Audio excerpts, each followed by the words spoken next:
Gas न मिळाल्यामुळे हॉस्टेलमध्ये असलेल्या अनेक विद्यार्थ्यांना हॉस्टेल सोडायचे आदेश आलेले आहेत, कारण की तिथे जेवणाची व्यवस्था होऊ शकत नाही.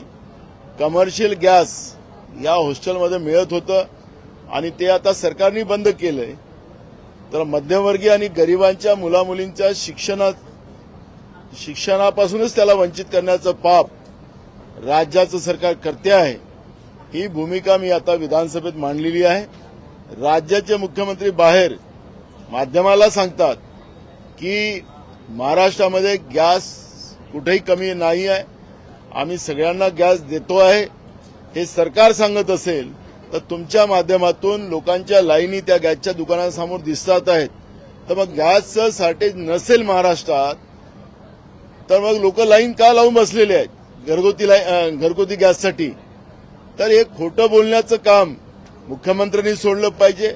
मी मुद्दाहून आठवण करून देतो या निमित्तानं की ज्यावेळेस कोरोना आपल्या देशात यायला निघाला होता त्यावेळेस आमचे नेते राहुल गांधीजी आणि सोनिया गांधीजींनी देशाच्या प्रधानमंत्र्याला पत्र लिहिलं होतं की कोरोना हा विनाशक आहे, अनेक लोकांचा जीव घेऊ शकतो आणि म्हणून देशाचे बॉर्डर जे आहेत त्या सील केल्या पाहिजेत. पण त्याच वेळेस नरेंद्र मोदी आणि भाजपवाले हे सोनिया गांधीजी आणि राहुल गांधीजींना टीका करत होते. कोट्यावधी लोकांचा जीव कोरोनाच्या काळात गेला, तर त्याची जबाबदारी काय नरेंद्र मोदी घेणार? त्याची जबाबदारी हे बीजेपी घेणार? जे वस्तुस्थिती आहे ते मांडत असताना राज्याचे मुख्यमंत्री सांगतात की काँग्रेस या पद्धतीचं लोकांमध्ये पॅनिक करताय. व आम्ही पॅनिक करत नाहीये. जी वस्तुस्थिती आहे ते तुमच्या समोर दिसते आहे, माध्यम दाखवतात आहे. मग माध्यम दाखवतात आहेत ते चुकीचं आहे. ते काय नकली लोक आहेत लाईनमध्ये लागलेले. आणि म्हणून राज्यावर आलेलं हे संकट आहे. आज इराण, इस्रायल आणि अमेरिकेचं जे युद्धाला 17वा दिवस आहे आणि 17 दिवसापासून देशामध्ये जी काही परिस्थिती आता निर्माण झाली, खायच्या तेलापासून तर सगळ्या गोष्टी महाग झाल्यात, गॅस मिळत नाही, महागाई वाढली आणि सरकार हे सगळं पाप लपवण्यामध्ये लागलेलं आहे, अशी परिस्थिती आहे. आणि म्हणून आज विधानसभेत हा प्रश्न उपस्थित केला.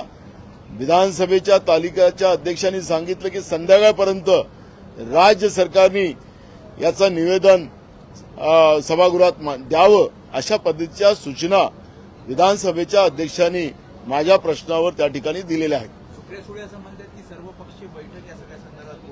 बोलवलंच पाहिजे. अशा संकटकालीन काळामध्ये राज्य सरकार असो की केंद्र सरकार असो, अशा संकटकालीन परिस्थितीमध्ये सगळ्याच पक्षाच्या प्रमुख नेत्यांना बोलवून सरकारने मीटिंग घेतली पाहिजे. पण सरकार लोकांना लुटायसाठी बसलेलं आहे. मोठ्या प्रमाणात ब्लॅक मार्केटिंग चालू झालेलं आहे आणि एकीकडे गॅस मिळत नाही, सरकार सांगते गॅस मिळत आहे, सरकारच गॅसवर आहे, अशी परिस्थिती आता निर्माण झालेली आहे. आणि म्हणून सुप्रियाताईंनी जे काही भूमिका मांडली त्याचं आम्ही समर्थन करतो. अशा वेळेस सरकारने सर्वपक्षीय मीटिंग बोलवून या आलेल्या संकटाला कसं मात करता येईल ही भूमिका मांडली गेली पाहिजे. पण सरकार कोरोनासारखं वागत आहे आणि कोरोनामध्ये ज्या पद्धतीचे लोकांचे जीव गेलेत त्याला जबाबदारच नरेंद्र मोदी आणि भाजप आहे असं मी म्हणेन.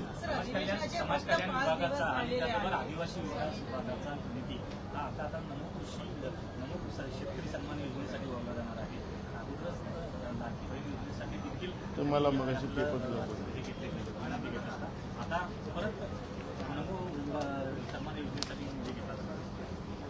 बघा, या राज्य सरकारमध्ये जे घटनात्मक अधिकार आणि ज्या आदिवासी जनतेसाठी दिलेले आहेत आणि शेड्यूल कास्ट लोकांसाठी दिलेले आहेत, त्याच्यासाठी सरकार कोणाचे असो त्याने निधी उपलब्ध करून त्यांच्या व्यक्तिगत जीवनाला आर्थिक मजबूत करण्यासाठी, शैक्षणिक मजबूत करण्यासाठी, सामाजिक मजबूत करण्यासाठी तो निधी त्यांच्यावरच खर्च केला पाहिजे.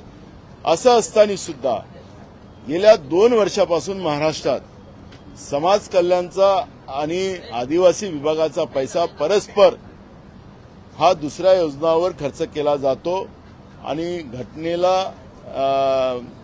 केराची टोपली दाखवली जाते या सरकारमध्ये, फडणवीस सरकारमध्ये हे चित्र आपण पाहतोय आणि हे खरं आहे जे तो प्रश्न उपस्थित आपण केला.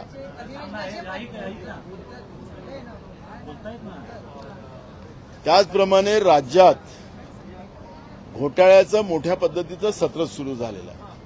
मी नाशिकचं तुम्हाला एक उदाहरण देईन की माळाचा भूखंड, त्याचा श्रीखंड कसं खाल्ला जातो आहे. तिथले पोलीस तिथले पोलीस याबाबत नाशिकचे पोलीस आयुक्त श्री संदीप कर्णिक आणि शहरातील विविध पोलीस ठाण्याचे पोलीस निरीक्षक यांच्या मार्फत त्याला तपास सुरू आहे. दोषी असलेल्या बिल्डर, बांधकाम व्यावसायिक यांच्या विरोधात कारवाई व्हायलाच हवी.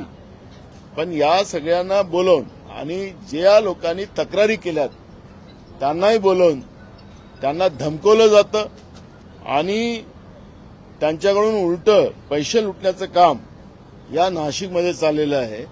आणि ह्या तक्रारी मुख्यमंत्री महोदयाकडे गेल्यात. मुख्यमंत्री स्वतः गृह खात्याचे मंत्री आहेत. पण मला असं वाटतं की महाराष्ट्रामध्ये पोलीस प्रशासन आणि या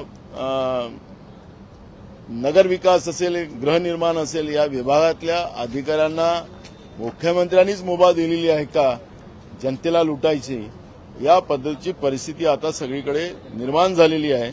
आणि म्हणून एक नाशिकचं उदाहरण आपल्याला मी या ठिकाणी देतो की तपासकामी नाशिक पोलिसांचं लक्ष्मी दर्शन अशा पद्धतीचं त्या ठिकाणी लोकल पेपरलाही बातम्या यायला लागलेल्या आहेत. अधिवेशनाची फक्त 5 दिवस राहिलेले आहेत. ज्या पद्धतीने सिलेंडरचा जो प्रकार सुरू आहे तर या 5 दिवसामध्ये हे तोडण्यात आज अध्यक्ष जे तालिकेवर आहेत त्यांनी सूचना दिलेली आहे की सरकारने संध्याकाळपर्यंत आज सभागृहामध्ये निवेदन केलं पाहिजे, वस्तुस्थिती मांडली पाहिजे. त्याच्यामुळे आज सरकार काय मांडतं, काय भूमिका मांडते ते आता आमचं लक्ष त्याच्याकडे लागलं.